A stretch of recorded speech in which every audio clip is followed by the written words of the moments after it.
Alright, magandang araw po mga idol. So syempre ito pa yung isa sa pinaka inaabangan nating laban. Ito pong Devin Haney versus Vasily Lomachenko. Na sa una, na sa tingin ko napilitan lang siguro yung Top Rank na pagbanggain ito, no? Kasi para may pantapat sila dun sa Tank Davis versus Ryan Garcia, yung kanilang mga competitors. Kasi knowing Top Rank, talagang around robin nila yung mga players nila, pero iiwas nila yung mga stars, no? Tapos ganyan nga, pagtatapatin nila pag medyo may edad na, parang all of a sudden may edad na pala si Loma, mga kaibigan. Chinek ko yung edad niya, 35 na pala si Loma. So ilang taon na lang din yung yung ilalagi niya. Sayang na dapat noon pa niya ginawa yan na kumalaban din ng mga kapwa niya stars. Although medyo tingin ko kung mga in the past 3 years siguro, or 2 to 3 years, medyo hilaw-hilaw pa tong Devin Haney. Actually pumutok lang naman pangalan niya after nung panalo niya talaga dito kay Kambosos, yung naging unified champion siya, no?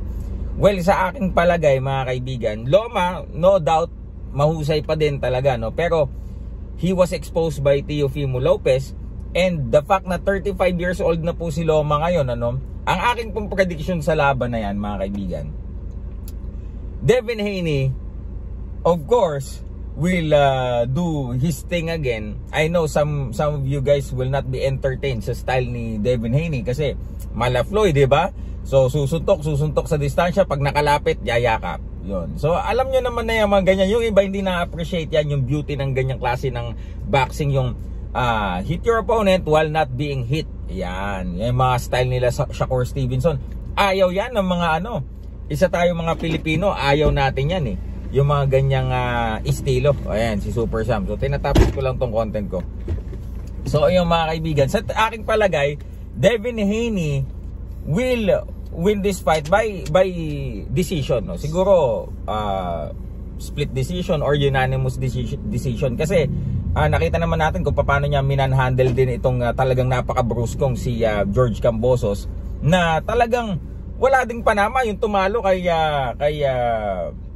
Lomachenko na si Teofimo Lopez. I know, nasasabihin yung styles makes fight, pero yung style ni Devin Haney, mas mahirap actually yun. Sa pananaw ko, mas mahirap na style yun na kalabanin kaysa kay Teofimo Lopez na lagi nag-i-engage. Tawag dito, si Devin Haney, talagang napaka-maingat niyan. Hindi yan magpapaabot sa'yo.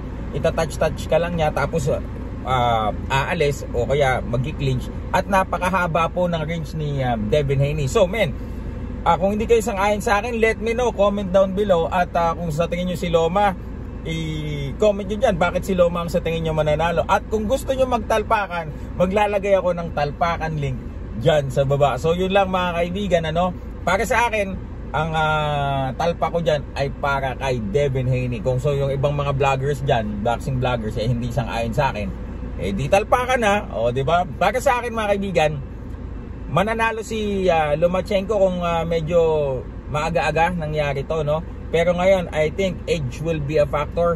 Masyadong bata pa itong Haney at malakas, no? Yung youth ang magiging kalaban dito ni Lomachenko kasi biruin mo yung Teofimo Lopez, nagtipid siya. Tapos kung mamada lang siya last round, hindi pwede yun. So ano ang ibig sabihin nun? Hindi na siya ganun ka confident sa kanyang stamina. So let's see. And knowing itong si Devin Haney, talagang in shape talaga ito, tip top shape talaga ito. At syempre pangarap niya ding makalaban si Lomachenko. So ito, salamat naman sa boxing, at meron na tayong meron na tayong mga ganitong laban uli na nakikita after ng Ryan Garcia and Tank Davis, tapos Loma versus Haney. Sana naman yung mga iba matuloy na. Si Crawford at si Spence, sana bago kayo tumanda, 'di ba, magkaapo, maglaban na kayo. Ayun lang mga kaibigan, Silver Voice TV, may pupuntahan kami. Peace.